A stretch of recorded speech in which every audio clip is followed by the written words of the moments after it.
Mainit na balita ngayong tanghali. Inflation rate sa buwan ng Enero ngayong taon bumagal sa 2.8% ayon sa Philippine Statistics Authority.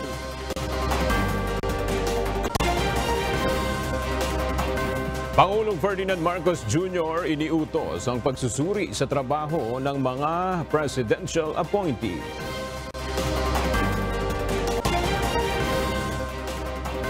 Trust ratings nila Pangulong Ferdinand Marcos Jr. at Vice President Sara Duterte tumaas ayon sa tugon ng masa survey ng Okta Research Group.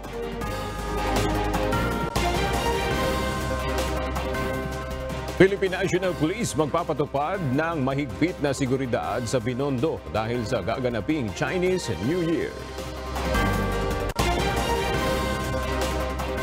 At King Charles III na diagnose na may cancer ayon sa Buckingham Palace. Magandang tanghali mga kasangbahay. Ngayon po ay araw ng Martes, February 6, 2024. At una sa mga balita ngayong tanghali. Ipinagtanggol ng mga kongresista ang integridad ng Kamara sa gitna ng mga kontrobersya sa People's Initiative o PI campaign sa pamamagitan ng pagpasa ng isang resolusyon. Bukod dito, nagpahayag din ng patuloy na suporta ang mga mambabatas kay Speaker Martin Romualdez na inaakusahang nasa likod ng kampanya. Narito ang report ni Rosalie Coz.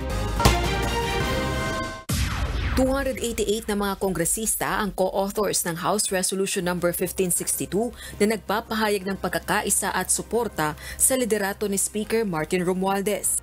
Itinataguyod ng resolusyon na ito ang integridad ng House of Representatives sa gitna ng pag-atake ng Senado na ayon sa mga mambabatas ay paglabag sa prinsipyo ng interparliamentary courtesy at panghihimasok sa legislative at constituent functions.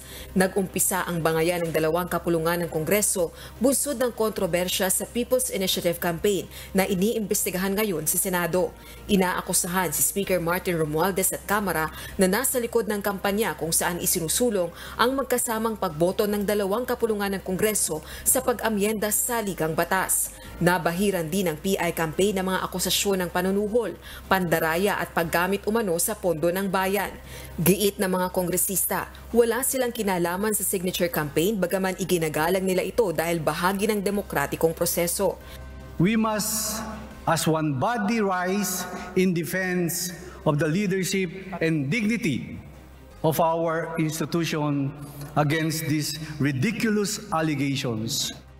In a bicameral setup such as what we have in the Philippine Congress, respect, civility, and decorum among members of both chambers forbid legislators belonging to one body to be investigating those of the other, and more so when there is actually nothing to investigate about such peers.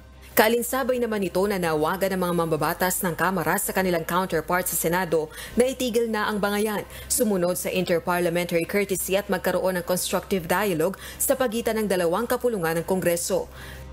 We advocate for the defense of the dignity and integrity of our institution and offer our full support to Speaker Martin Romualdez. In a time where cooperative governance is more crucial than ever, confrontational tactics serve only to erode public confidence and hinder our collective progress.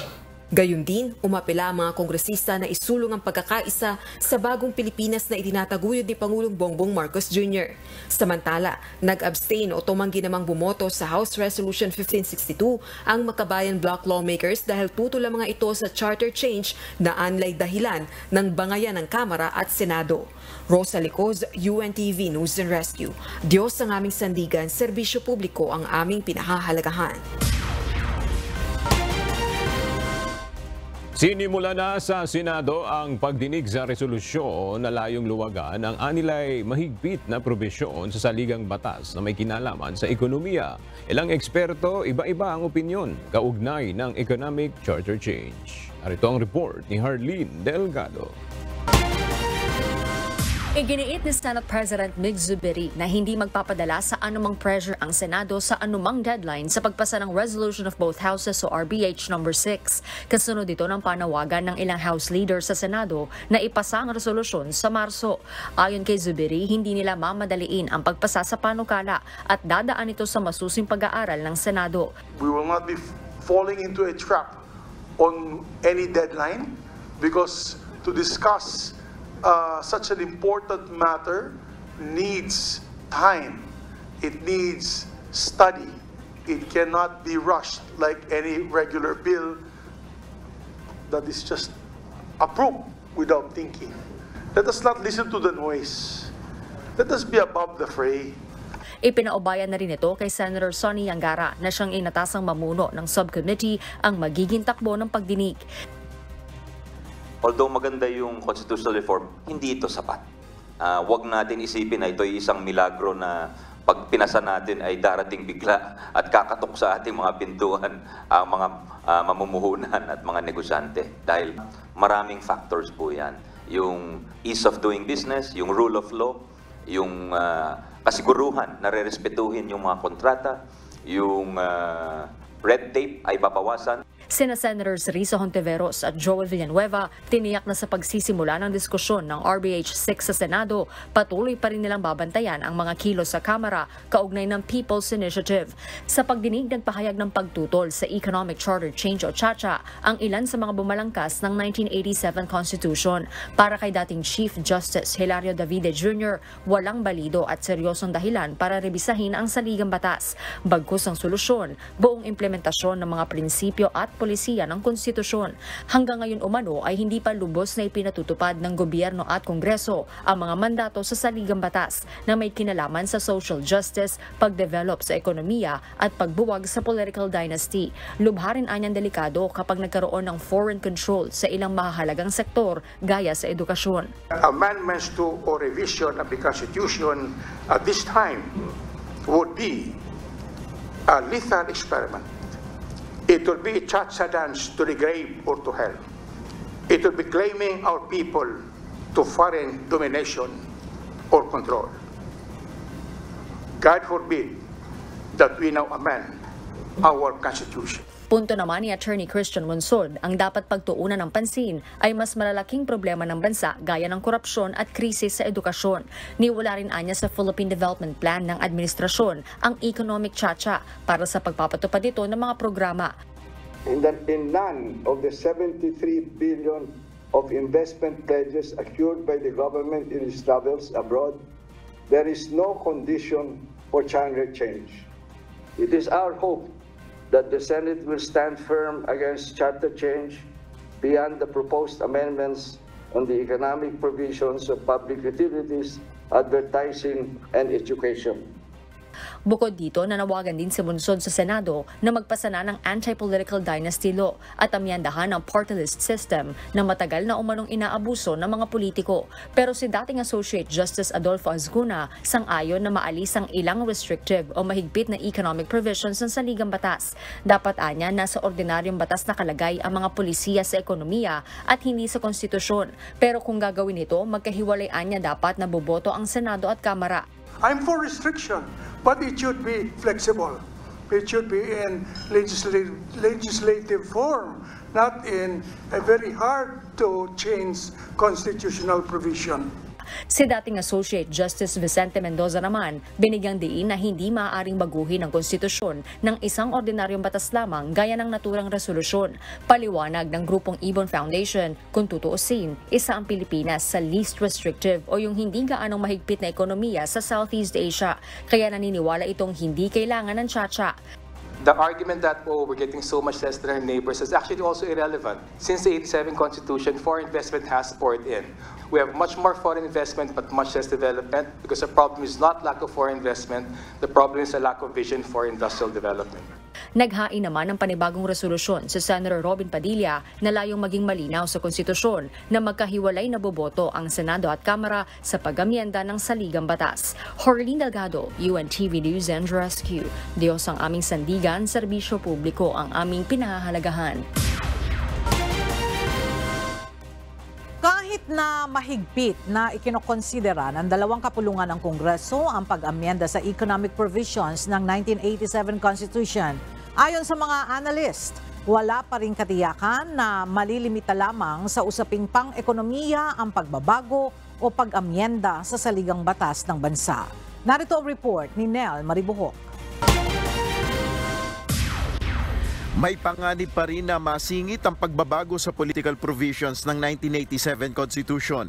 Ayon sa policy analyst na si Michael Henry Yusinko, dadaan sa proseso ng pagsasabatas ang Resolution of Both Houses No. 6 o RBH6. Dito maaaring maisingit ang probisyon na maaaring baguhin ang mga probisyon ng konstitusyon na may kaugnayan sa politika. They can still change it. They can still add on other amendments. That's just the very nature of the legislative process, right? Na magdidebate sila, hihimayin nila, and then magugulat ka na lang, iba na yung produkto. Ito rin ang pananaw ng political analyst na si Froilan Calilong. Ayon kay Dr. Calilong, walang kasiguraduhan na tanging mga usapin lang patungkol sa ekonomiya ang mababago sa hakbang na ito. Kumbaga, the Pandora's box, once you open it, it will be open also to other provisions, notwithstanding yun lamang mga economic provisions. Ilan sa mga pinangangambahan na maaaring mabago sa political provisions ng konstitusyon ay ang klase ng gobyerno at termino ng mga politiko. Ayon kay Yusinko, napapanahon na rin naman na amyendahan ng konstitusyon, partikular na ang ukol sa pang-ekonomiya.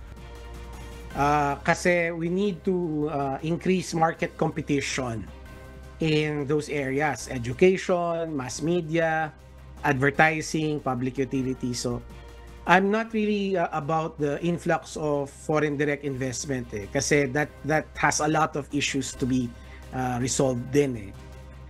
Sa kabila naman nito, kailangan pa rin anyang ikonsidera ang magiging gastos sakaling umusad ang hakbang na baguhin ang 1987 Constitution. Nel Maribuhok, UNTV News and Rescue, Diyos ang aming sandigan, serbisyo publiko ang aming pinahalagahan. Pinag-iingat ni Philippine National Police Chief, Police General Benjamin Acorda Jr. ang mga pulis sa issue ng People's Initiative. Ito'y matapos ang umano'y pag-uutos ni Mayor Marcy Teodoro sa mga pulis sa Marikina na arestuhin ang mga namimili ng pirma para sa People's Initiative. Ayon kay General Acorda, hindi maaaring basta-basta makialam ang pulis sa usapin, lalo na kung wala namang nalalabag na batas. Narito ang report ni Lea Ilagan. Hindi maaaring panghimasukan ng mga pulis ang issue ng People's Initiative para baguhin ang saligang batas. Ayon kay Philippine National Police Chief, Police General Benjamin Acorda Jr., hindi makikisali sa politika ang PNP, maliban na lamang kung may nakikitang paglabag sa batas o krimen dito. Ang reaksyon ni Chief PNP ay bunsod ng napalitang utos ni Marikina Mayor Marcy Teodoro sa mga pulis na arestuhin ang makikitang bumibili ng pirma para sa People's Initiative. Ayon kay General Acorda, hanggat wala namang pumipilit sa mga residente na pumirma, wala aniyang nakikitang masama dito ang pambansang pulisya. When we say People's Initiative, talagang it's the will of the people. Meaning there are no other influences, there are no coercions, there are no bribery, and there are no other things that might unnecessarily influence the people's will or the people, parang matawag na People's Initiative. Paalala ni General Acorda sa kanyang mga tauhan, maging profesional, apolitical at mag-ingat sa usapin ng People's Initiative. Kung wala naman nababayli na batas, let us not participate in it. Nang tanungin si Chief PNP kung maaaring arestuhin ang namimili ng pirma, ito ang tugon ng pinuno ng pambansang pulisya. Particular acts such as kung ano yung binibigay money, it borders criminal act.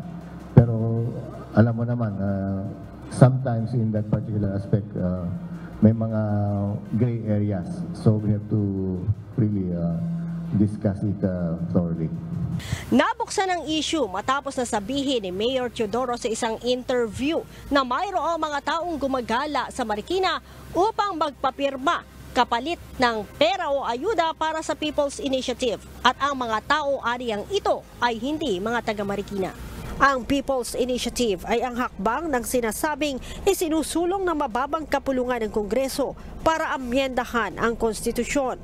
Subalit kailan lamang ipinahinto ng COMELEC ang pagtanggap ng mga pirma at anumang proseso ng poll body ukol dito. Leia Ilagan, UNTV, News and Rescue. Diyos ang aming sandigan, serbisyo publiko ang aming pinahahalagahan. Inihayag ni House Secretary General Reginald Velasco na nakatanggap ng bomb threats ang ilang kongresista at kawani ng House of Representatives. Bunsod nito, pinaigting ang ipinatutupad na seguridad sa Kamara. Narito ang ulat ni Rosalie Coz. Ilang kongresista at staff ng House of Representatives ang nakatanggap umano ng bantang pambobomba kamakailan ayon kay House Secretary General Reginald Velasco. Ito ay sa pamamagitan ng mensahe sa kanilang mobile phones. Bukod dito, kapansin-pansin din anya ang pag-aligid ng mga motorsiklo sa paligid ng batasang pambansa. Bunsod nito, inilagay sa doble higpit ngayon ang inatutupad na seguridad sa Kamara. They'll be issuing a memo about this heightened security alert, to all the House members, employees, and staff of this institution.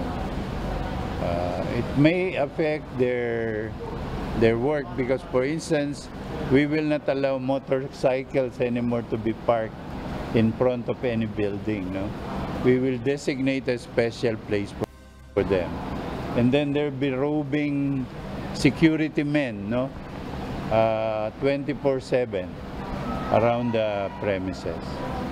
Tumanggi na si Velasco na tukuyin kung sino-sino at ilan ang nakatanggap ng bomb threat at hindi rin ito alam kung may kaugnayan ba sa mga kontrobersya sa charter change o CHACHA ang mga pagbabanta. Hindi naman kabilang si Speaker Martin Romualdez sa nakatanggap ng pagbabanta. Sa ngayon, nakadepende ang itatagal ng heightened security measures sa House leadership. Taong 2007 nang sumabog ang isang bomba sa entrada ng House of Representatives at kabilang sa dalawang nasawi ay isang kongresista na dating miyembro ng isang rebelding grupo. Samantala, bukod sa banta sa seguridad, umigting din ang pagtatangkang cyber attack sa IT system ng House of Representatives ayon sa House Secretary General. Cyber attacks that we have been experiencing since the start of the year. According to our IT staff, 1 million of attempts to hack our IT system.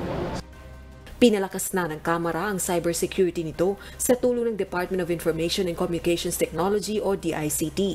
Samantala, nais din ni Speaker Romualdez na magkaroon ng ulat sa Kamara ang DICT kaugnay ng cybersecurity breaches kamakailan laban sa government websites ng China-based cybercriminals. Rosalie Coz, UNTV News and Rescue. Diyos ang aming sandigan, serbisyo publiko ang aming pinahahalagahan. Tutol ang Philippine National Police na humiwalay ang Mindanao sa Pilipinas. Ayon kay PNP Chief Police General Benjamin Acorda Jr., posible kasi itong mauwi sa kaguluhan. Narito ang report ni Leia Ilagan. Panatilihing buo at iisa ang Pilipinas. Ito ang paninindigan ng pambansang pulisya laban sa isinusulong ng ilang grupo na ihiwalay sa Pilipinas ang Mindanao. Ayon kay Philippine National Police Chief Police General Benjamin Acorda Jr., maraming buhay at dugo na ang isinakripisyo para sa kapayapaan ng Mindanao. Kaya hindi ito maaaring mabaliwala, lalo't posibleng magresulta ng gulo ang paghihiwalay dito. Sinabi mo pwedeng magkagulo, paggagawin yun. But as of now, I don't see anything reason for us to worry about this separation. Dagdag pa ni Chief PNP, hindi lamang ang PNP ang tutol dito, kundi maging ang ibang ahensya ng pamahalaan at maging ang mismong taga Mindanao. Wala aniyang mas makabubuti, kundi ang magkaisa ang lahat para sa ekonomiya ng bansa. Ang pinakamaganda niyan talaga is let us be united, let us not entertain these ideas. After all, mapayapa naman tayo, tahimik naman tayo. Everybody had said their piece. Ang ating presidente, ang SILG and other heads of agencies, pati na rin yung ating mga kababayan at mga namumuno sa Mindanao. Sinabi pa ni Chief PNP na iminomonitor din nila ang mga grupong nagsusulong nito, lalo na kung hahantong ito sa pag-aaklas laban sa gobyerno. There are some provisions of the law that defines yung criminal act relative to this. So bilang pulis, gaya ng palagi kong inuulit, we always uphold the law. Noong nakaraang linggo, nabanggit ni dating Pangulong Rodrigo Duterte sa kanilang prayer rally sa Davao ang ideya na humiwalay ang Mindanao sa Pilipinas dahil sa pagkadismaya nito sa isinusulong na People's Initiative ng ilang mga kaalyado ng administrasyon. Leia Ilagan, UNTV, News and Rescue. Diyos ang aming sandigan, serbisyo publiko ang aming pinahahalagahan. Mariin din tinututulan ng Department of Justice sa mga panawagang secession o paghiwalay ng Mindanao sa Pilipinas at anuman tangkang pahinain ang pagkakaisa at territorial integrity ng bansa na nakasaad sa saligang batas. Ayon sa DOJ, labag sa prinsipyo ng Democratic Society ang secession alinsunod sa Article 2, Section 2 ng Konstitusyon. Bilang principal law agency ng ehekutibo, nananatili umanong committed ang DOJ sa pangangalaga sa ating soberanya. Panawagan pa ng kagawaran sa lahat ng mga Pilipino, itakwil ang paniniwalang secessionist at magtutulong-tulong para sa bagong Pilipinas. Dumulog sa Department of Justice o DOJ si ACT Teachers Party List Representative Franz Castro kahapon. Hiling ni Castro na kasuhan si dating Pangulong Rodrigo Duterte. Narito ang report ni Dante Amento. Hindi umano tiningnan at pinag-aralan ng patas ng piskalya ang facts o ebidensya na iprenisenta ng kampo ni ACT Teachers Party List Representative Franz Castro. Ito ay matapos i-dismiss ng Quezon City Prosecutor's Office noong January 9 ang reklamong grave threats o matinding pagbabanta na inihain ng mambabatas laban kay dating Pangulong Rodrigo Duterte. Ayon sa abogado ni Castro, mas pinapaboran pa ng piskalya ang dating Pangulo kaysa kanyang kliyente. Bakit hindi patas? One of them is that binigyan ng potential depensa ng investigative prosecutor ang nahahabla. Iyon ang nagpapatunay na hindi patas ang tingin niya. Kahapon, naghain ang mambabatas ng petition for review sa Department of Justice o DOJ na humihiling na repasuhin ang kanilang reklamo. Nais din itong isantabi ang naunang desisyon ng piskal at sampahan ng kaso ang dating presidente. Nakita ko talaga na napaka-unfair noong naging desisyon. No, hindi man lang binayaan muna na magkaroon ng trial para makita natin talaga yung katotohanan. Sa desisyon ng piskalya, hindi umano na ipakita ni Castro na seryoso at tahasan ang banta sa kanya ni dating Pangulong Duterte. Ginawa rin ang umano'y pagbabanta bunsod ng emosyon sa kasagsagan ng isyu ng confidential fund at napabalitang impeachment laban sa anak nito na si Vice President Sara Duterte. Bilang ama, natural lang na madismaya at depensahan ang kanyang anak laban sa political attacks. Dante Amento, UNTV, News and Rescue. Diyos ang aming sandigan, serbisyo publiko ang aming pinahahalagahan. Iniutos ni Pangulong Ferdinand Marcos Jr. ang performance review sa lahat ng presidential appointees. Ito ang pahayag ng palasyo matapos lumabas ang isang memorandum na nag-aata sa lahat ng heads ng departments na magsumite ng updated documentary requirements ng presidential appointees. Sakop ng kautusan ang lahat ng kasalukuyang presidential appointees na naitalaga bago ang February 1, 2023.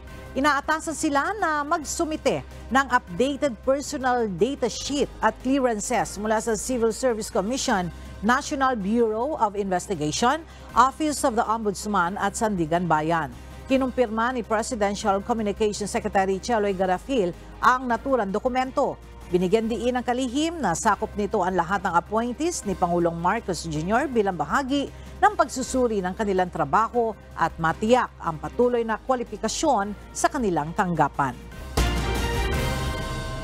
Mas bumagal pa ang naitalang inflation o ang pagtaas ng presyo ng mga produkto at serbisyo sa bansa para sa buwan ng Enero ngayong taon.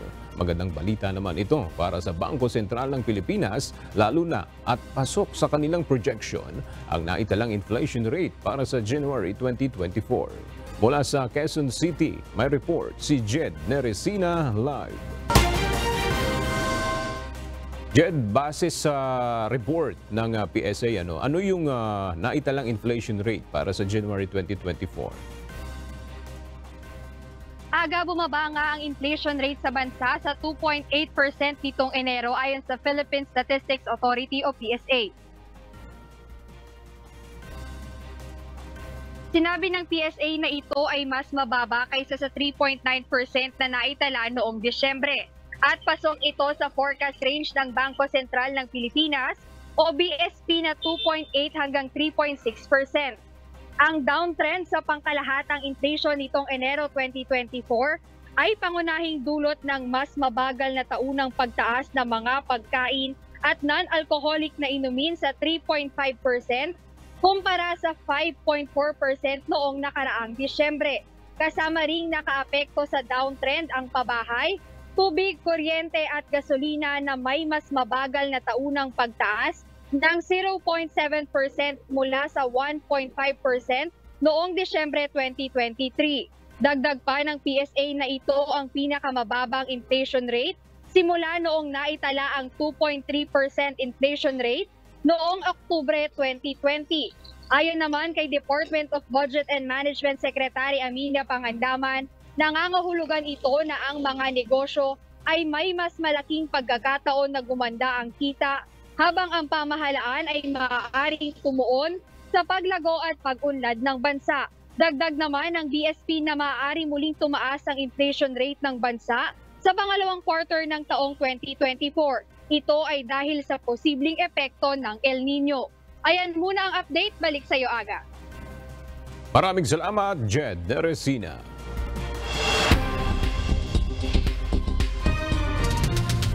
Roundup Balita.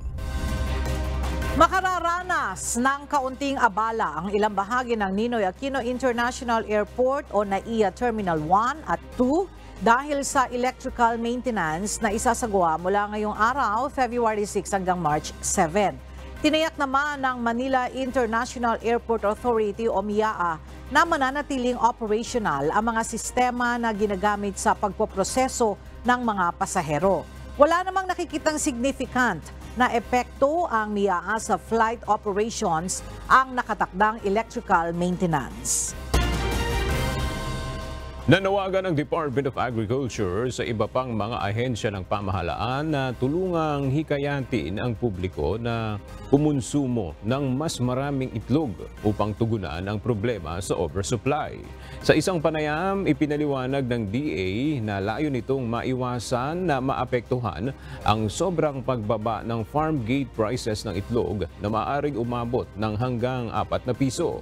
Nauna nang inihayag ng Philippine Egg Board Association na isa sa mga dahilan ng oversupply sa itlog ay ang mababang consumption dito ng mga Pilipino. Kinumpirma ng DA na mayroong oversupply ng itlog sa ngayon na maaaring dahil na rin sa malamig na panahon kung saan mas nangingitlog ang mga manok. Patuloy tayong nakikipag-coordinate sa DSWD at sa iba pang ahensya sa National Nutrition Council para ma-promote ang egg dahil alam natin na ang itlog ay isa sa pinakamurang source ng protein para sa mga Pilipino. Umabot na ng 100% ang compliance sa franchise consolidation ng General Santos City ayon sa Department of Transportation o DOTR. Ayon kay Transportation Secretary Jaime Bautista, ang GenSan ang kauna-unahang nakapag-comply sa Public Utility Vehicle Modernization Program o PUVMP. Malaking bahagi anya ng public utility vehicle sa syudad ay nakapag-modernize na o napalitan na ng mga modern jeepney. Hinimok naman ng kalihim ang mga local business leader na mag-invest sa mga pampublikong transportasyon sa bansa. Pinaiimbestigahan sa Senado ang naiulat na cyber attack sa ilang government systems at websites na mula umano sa China. Naghain ng resolusyon si Senate Deputy Minority Leader Risa Ontiveros na hinihimok ang Senate Committee on National Defense na imbestigahan ang issue. Pangamba ng mambabatas kasama sa mga tinangkang ihak ang ilang ahensya na nangangasiwa sa West Philippine Sea at posible umanong nakapag-install na ng malware ang Chinese hackers sa mga asset ng Philippine Coast Guard na magkokompromiso sa resupply missions sa Ayungin Shoal. Kaya giit ng senadora, imbis na charter change ang atupagin, mas pagtuunan ng pansin ang mas malaking problema at banta na dala umano ng China. Matatandaang iniulat ng Department of Information and Communications Technology na galing umano sa state-owned telecommunications company ng China ang mga nagtatangkang manghak sa mga government website at email address sa Pilipinas. Mahigpit na babantayan ng Philippine National Police ang seguridad sa Binondo. Ayon kay PNP Chief Police General Benjamin Acorda Jr., inaasahan na ang pagdagsa ng mga tao dahil sa iba't ibang aktibidad sa lugar ngayong Chinese New Year. Mula sa Camp Crame, makibalita tayo kay Lea Ilagan live. Lea, may bilang na ba ang PNP kung ilan yung i-deploy nilang personnel? Magandang tanghali sa iyo, Aga. Nasa 1,457 na tauhan ng PNP ang i-deploy sa Maynila. Partikular nga dyan sa may Binondo area. Ito'y bilang seguridad para sa Chinese New Year sa Sabado. Ayon kay PNP Chief Police General Benjamin Acorda Jr., inaasahan na ang pagdagsa ng mga tao sa lugar dahil sa mga aktibidad.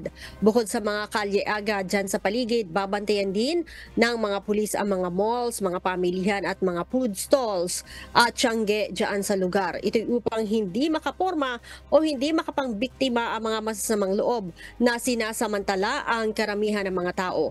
Paalala naman ng PNP sa publiko, iwasan na ang pagsusuot ng mamahaling alahas sa lugar. Huwag ding maglabas ng mamahaling gadget at wallet sa mga lugar na mayroong siksikan ng mga tao. Ang deployment, Aga, ng PNP ay magtatagal na hanggang February 15. Aga? Maraming salamat, Lea Ilagan. Nagtipon kahapon ang mga kinatawan ng iba't ibang grupo upang maglunsad ng sama-samang pagkilos bilang paggunita sa 1986 EDSA People Power Revolution. Isang National Day of Prayer and Action din ang idaraos upang tutulan ang isinusulong na charter change o pagbabago ng konstitusyon ng bansa. Narito ang report ni Jed Neresina. Buhay pa ang diwa ng EDSA at itigil ang Chacha. Ito ang nagkakaisang panawagan ng iba't ibang grupo. At upang mas maipahayag ang kanilang saloobin sa mga nangyayari ngayon, lalo na ang pagtutol sa charter change, isang National Day of Prayer and Action ang idaraos nila sa EDSA Shrine sa Mandaluyong sa February 23. Sasamahan din nila ito ng mga pagkilos at programa kasabay ang ika-38 anibersaryo ng People Power sa February 25. Ayon kina Attorney Shell Jokno at Rafaela David na lalahok sa pagkilos, hindi dapat hayaan na matuloy ang mga hakbang na babago sa saligang batas na hindi naman talaga galing sa inisyatibo ng taong bayan.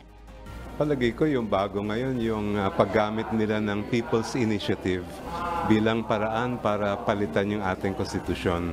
Ngayon lang natin nakikita yung ganitong klaseng push na mukhang hindi naman talaga galing sa taong bayan, kundi galing sa mga politiko. At yun ang isang dahilan kung bakit tinututulan namin yung proposal na magkaroon ng People's Initiative para amendahan o palitan o i-revisa ang konstitusyon. Parang hindi naman economic provision lamang yung tinututukan. Kapag binuksan yan, marami nang pwedeng baguhin. At dun pa lang sa pinupush sa People's Initiative ay pinapahina na natin yung checks and balances. Naniniwala sila na mas dapat pagtuunan ng pansin ang mga problema ng bansa. Kaya gagawin nila ang nararapat na hakbang upang hindi matuloy ang Chacha at upang lalong mapagtibay ang kalayaang nakamit noong nakaraang EDSA Revolution. Kung itutuloy nila yung People's Initiative ay malamang aabot yan sa Korte Suprema. Nandyan yung issue ng walang enabling law, Nandyan yung issue kung pwede bang magkaroon ng revision sa ilalim ng People's Initiative. At mismo yung issue ba na pwede bang hindi galing sa taong bayan yung initiative na baguhin ang ating konstitusyon.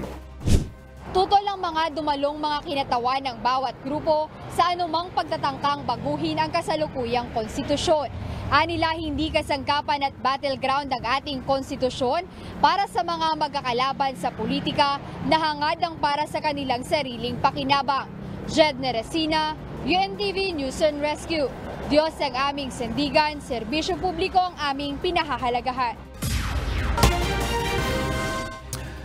Lumagda sa isang kasunduan ang Department of Migrant Workers at Cybercrime Investigation and Coordinating Center upang maproteksyonan ang mga overseas Filipino worker at ang kanilang mga pamilya.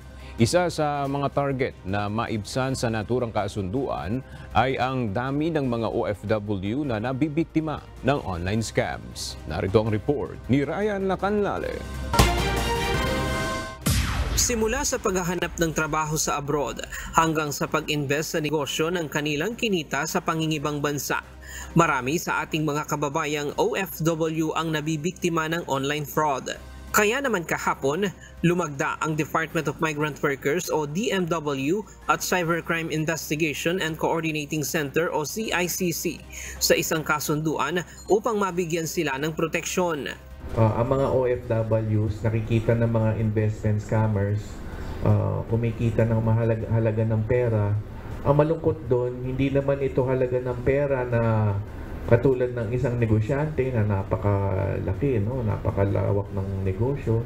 Ito is mga simpleng tao na earning a living and yet pinagsasamantalahan. Kaya nararapat mas pumapasok tayo dito para depensahan natin ang ordinaryong manggagawa, yung mga OFWs. Sa pamamagitan ng MOU, maaaring isama ang Cyber Safety Seminar ng CICC sa Pre-Departure Orientation Seminar ng mga OFW na paalis ng bansa. Tutulong din ang CICC sa digital transformation at cyber resilience ng DMW. Sa datos ng DMW, noong nakaraang taon ay umabot sa 2.5 million ang na-issue nilang OEC o Overseas Employment Certificate. Ayon naman sa ulat ng Bangko Sentral ng Pilipinas, nasa mahigit $37 billion ang OFW remittances noong nakaraang taon. Kaya malaking atraksyon para sa mga scammer ang halagang naipapasok ng mga OFW. Ang inaasahan natin, kung di man masugpo ay maibsan, no? Kasi nga meron talagang magsusubok at magsusubok. But at least maibsan yung mga nabibiktima, yung mga sub-stories na nadidinig natin. Ayaw natin may nabibiktimang OFW family kasi hard-earned income talaga nila ito. Sa ngayon, wala pang datos ang DMW kung ilan ang bilang ng mga OFW na nabibiktima ng online scams. Ayon sa CICC, karamihan ng nabibiktima ay hindi na inire-report ang nangyaring panluloko. Kasi maraming di nakakaalam. Ngayon nila ma-realize na meron silang mapupuntahan, dadagsaho ang report. Pero it doesn't mean na nag-increase yung incidents of scamming among OFWs. Ito ho ay cycle lang. Kasi ang dami ho hindi nagre-report. Either hindi nila alam o nahihiya sila. Okay? But at the rate we're going, the awareness campaign is that gusto natin makuha ang totoong datos. Hinihikayat ng CICC na tumawag at mag-report sa hotline number 1326 ang lahat ng biktima ng fraud. Hindi lamang sa mga OFW, kundi sa lahat ng ating mga kababayan. Maaari din namang mag-text o tumawag sa mga cellphone number na 0991-481-4225 para sa Dito subscriber, 0966-9765-971 sa Globe, at 0947-714-7105 para sa Smart SIM users. O kaya ay mag-email sa report@cicc.gov.ph at sa Facebook account ng Cybercrime Investigation and Coordinating Center CICC. Sa ngayon, ay nakatatanggap ng average na 25 reklamo ang CICC kada araw sa iba't ibang online fraud at scam sa bansa. Pero maliit pa rin ito kumpara sa dami ng aktual na nabibiktima ng panloloko. Ryan Lacanlale, UNTV News and Rescue. Diyos ang aming sandigan, serbisyo publiko ang aming pinahahalagahan. Hiniling ng isang kongresista ang bahagyang pagluluwag sa identification requirement sa pag-avail ng discount para sa senior citizens at persons with disabilities o PWDs. Ginawa ni Kabayan Party List Representative Ron Salo ang apela sa nagpapatuloy na pagdinig ng 3 House committees kaugnay ng pagpapatupad ng discounts, incentives at tax exemptions for persons with disabilities and senior citizens. Mula sa House of Representatives, may report si Rosalie Coz live. Rosalie, ano ang tugon ng House Committee on Senior Citizens dito? Ella, nangako ang chairperson ng House Committee on Senior Citizens na si Senior Citizens Party List Representative Rodolfo Ordañez na pag-aaralan nila sa Technical Working Group o TWG ang apela ni Kabayan Party List Representative Ron Salo. Hinihiling kasi ng mambabatas na bahagyang luwagan ng identification o ID requirement sa pag-avail ng discount para sa senior citizens at persons with disabilities o PWDs. Ginawa dito ang apela sa nagpapatuloy na pagdinig ng House Committees on Ways and Means, Senior Citizens at Special Committee on Persons with Disabilities ngayong araw. Ayon kay Congressman Salo, may mga pagkakataon na nakakalimutan ng ibang senior citizens ang kanilang ID pero obvious naman o kitang-kita na karapat-dapat ang mga ito sa pag-avail ng discounts at iba pang incentives. Gayunman, dahil nakalimutan ng ID at walang maipakita, hindi sila nakaka-avail ng karampatang discount sa pagbili ng medisina o iba pang transaksyon kaugnay ng kanilang mga pangunahing pangangailangan. Samantala, na-question din ni Marikina City 2nd District Representative Stella Kimbo ang ilang malaking fast food restaurants kung papaano ipinatutupad ang pag-avail ng discount sa kanilang customer na senior citizens at PWD. Balik sa iyo, Ella. Alright, maraming salamat, Rosalie Coz. Sa kabila ng pag-iral ng asin law sa bansa na naglalayong maalis ang iodine deficiency disorders, 15 probinsya sa Pilipinas ang nakitaan ng mayroong iodine deficiency.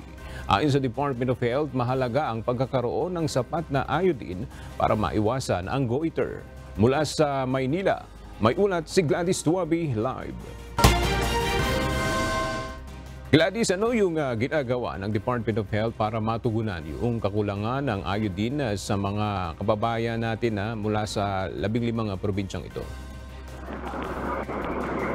Ang mga probinsyang ito ay pinupuntahan ng Thyro Mobile sa pamamagitan ng Philippine Thyroid Association na katuwang ng Department of Health para ma-improve ang iodine level sa mga lugar na ito at the same time mapaigting ang awareness laban sa goiter, lalong-lalo na sa mga kababaihan at buntis para maiwasan naman ang anumang intellectual disability.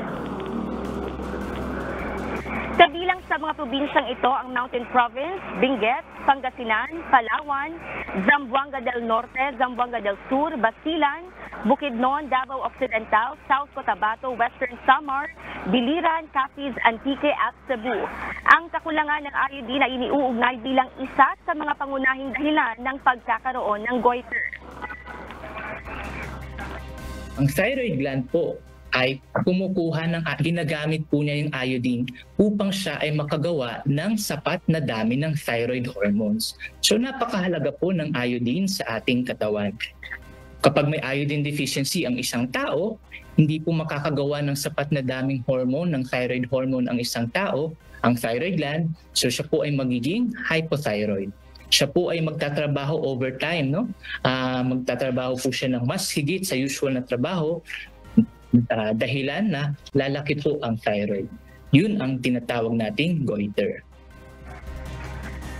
Sinasabing kahit sino ay maaaring mag-develop ng goiter pero mas madalas ito sa kababaihan kaysa sa mga lalaki at mas mataas ang tsansa habang tumatanda, lalo na kung nasa lahi.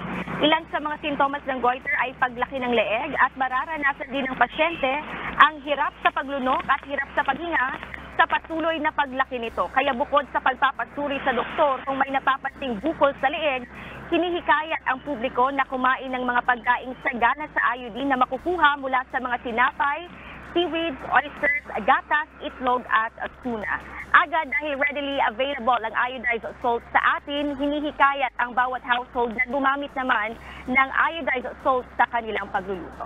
At yan muna ang ating update. Balik sa iyo, Jess. Maraming salamat, Gladys Tumabi. Patuloy na pinagkakatiwalaan ng mga Pilipino ang mga matataas na opisyal ng pamahalaan batay sa ginawang survey ng Okta Research noong huling bahagi ng 2023. Mula sa Makati City, makibalita tayo kay Dante Amento, live. Dante, ano ang nakuhan trust ratings nila PBBM at VP Sara dito sa survey na ginawa ng Okta Research Group? Magandang tanghali, Ella. Muli ngang nakabawi sa kanilang trust at approval rating sina President Ferdinand Marcos Jr. at Vice President Sara Duterte sa isinagawang tugon ng masa survey ng Okta Research noong huling bahagi ng 2023.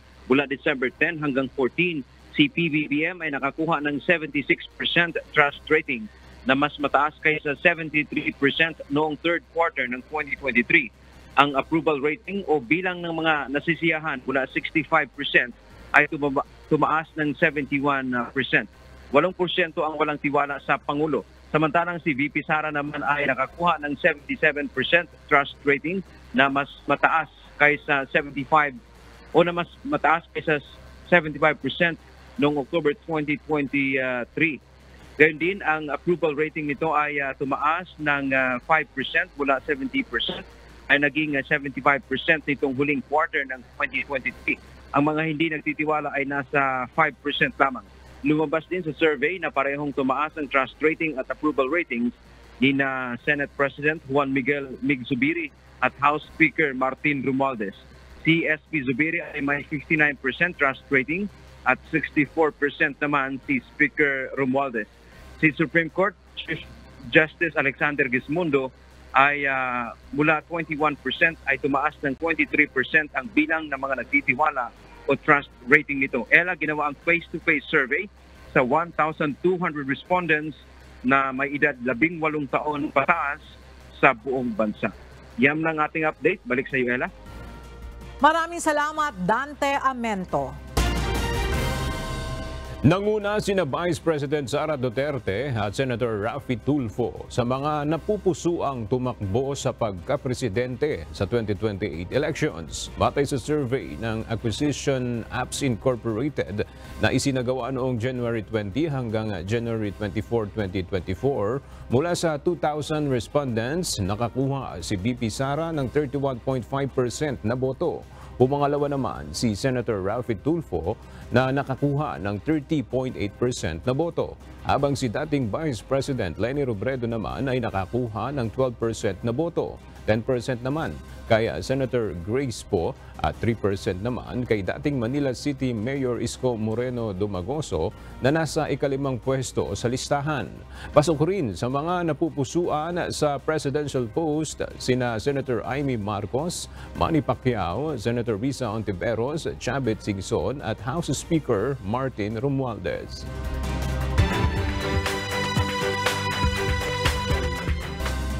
Maghahain ng joint complaint ang Iloilo City at Iloilo Province ngayong buwan laban sa National Grid Corporation of the Philippines dahil sa nangyaring malawakang blackout noong nakaraang buwan. Ayon kay Iloilo City Mayor Jerry Treñas at Iloilo Governor Arthur Defensor Jr., hinihintay na lang nila ang resulta sa investigasyon ng Energy Regulatory Commission hinggil sa insidente. Mula sa Iloilo City, alamin natin ang latest kay Lalaine Moreno live.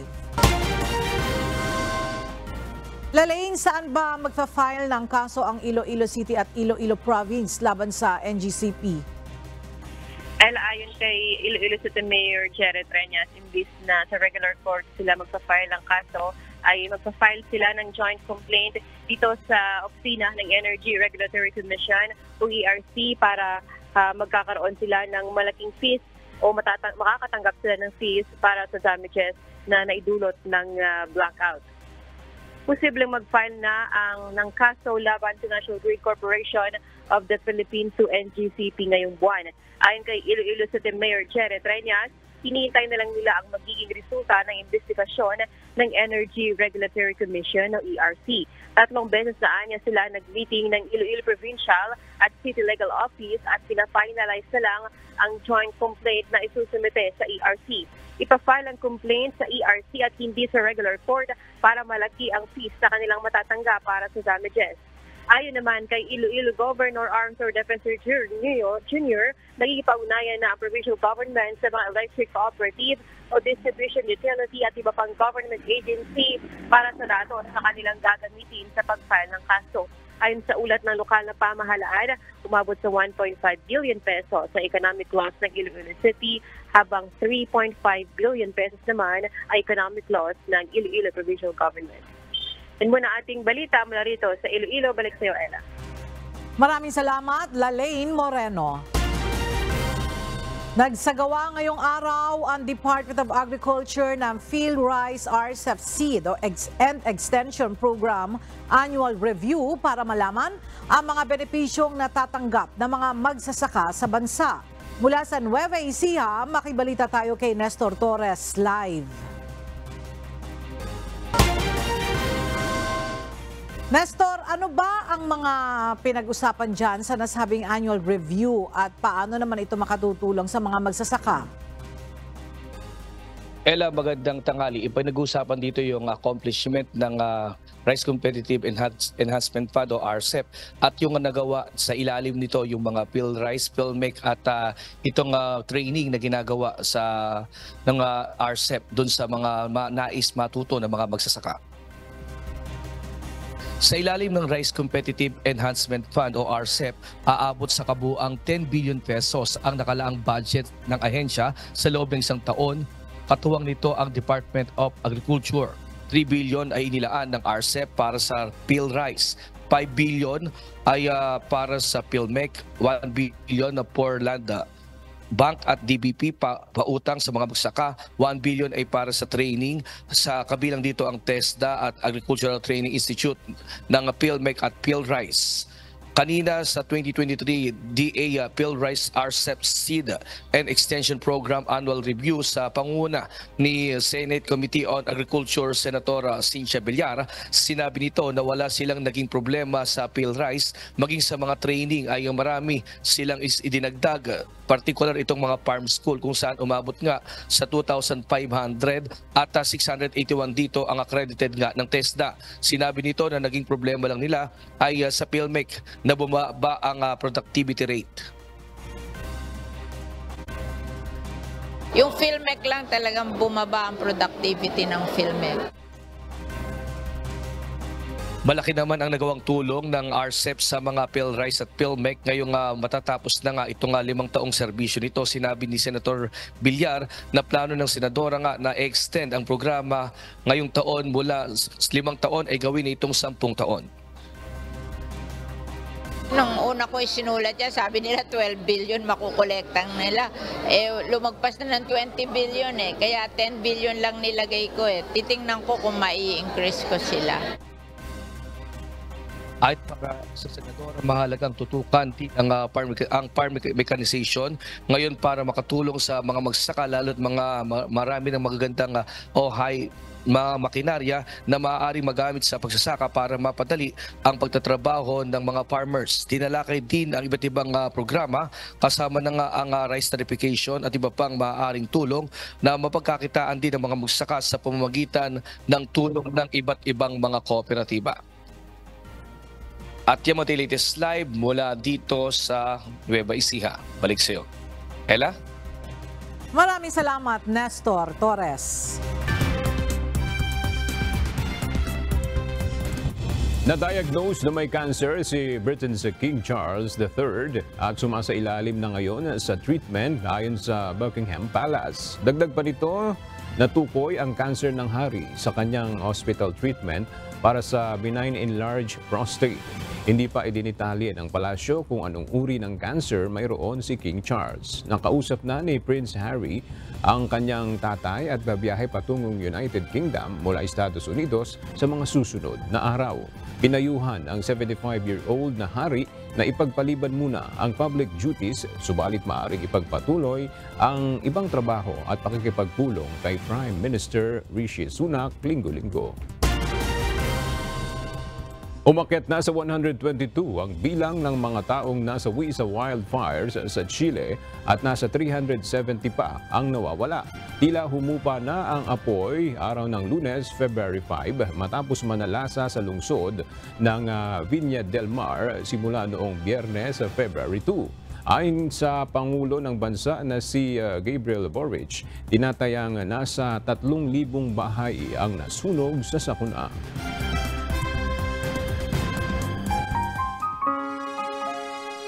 At sa ating pong iiwang mga salita ng Diyos na ating sandigan mula sa Aklat ng Mateo, Kapitulo 15, versikulo 11 na nagsasabi, "Hindi ang pumapasok sa bibig ang siyang nakakahawa sa tao, kundi ang lumalabas sa bibig, ito ang nakakahawa sa tao."